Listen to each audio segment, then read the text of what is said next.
મહારાષ્ટ્રની સ્થાનિક સ્વરાજ્યની ચૂંટણીમાં ભારતીય જનતા પાર્ટીને મળેલી બહુમતીને લઈ ગુજરાતમાં પણ ઉજવણી કરાઈ, ત્યારે સુરતમાં પ્રદેશ મહામંત્રીની આગેવાનીમાં વિજયોત્સવ મનાવવામાં આવ્યો। મહારાષ્ટ્રમાં યોજાયેલી સ્થાનિક સ્વરાજ્યની ચૂંટણીનું પરિણામ શુક્રવારે જાહેર થયું, જેમાં ભાજપને બહુમતી મળી છે। મુંબઈમાં બીએમસી સાથે નાગપુર, પુણે સહિતમાં ભાજપ મોટી લીડ સાથે સત્તામાં આવી છે, ત્યારે સુરતમાં મહારાષ્ટ્રની સ્થાનિક સ્વરાજ્યની ચૂંટણીમાં ભારતીય જનતા પાર્ટીના થયેલા ભવ્ય વિજયને લઈને સુરત મહાનગર ભાજપ કાર્યાલય ખાતે પ્રદેશ મહામંત્રી પ્રશાંત કોરાટની આગેવાનીમાં વિજયોત્સવ મનાવાયો હતો, જેમાં મોટી સંખ્યામાં ભાજપીઓ જોડાયા હતા।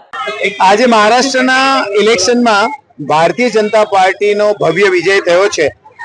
આટલા પૂરા ઇતિહાસની અંદર પહેલીવાર ભારતીય જનતા પાર્ટીના મેયર એમના સાથી પક્ષો સાથે મુંબઈમાં મેયર તરીકે પદ શોભાવશે।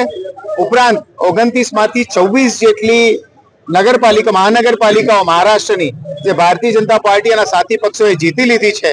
આ એ ભવ્ય વિજય પૂરા મહારાષ્ટ્રની અંદર આજે ભગવો લહેરાયો છે।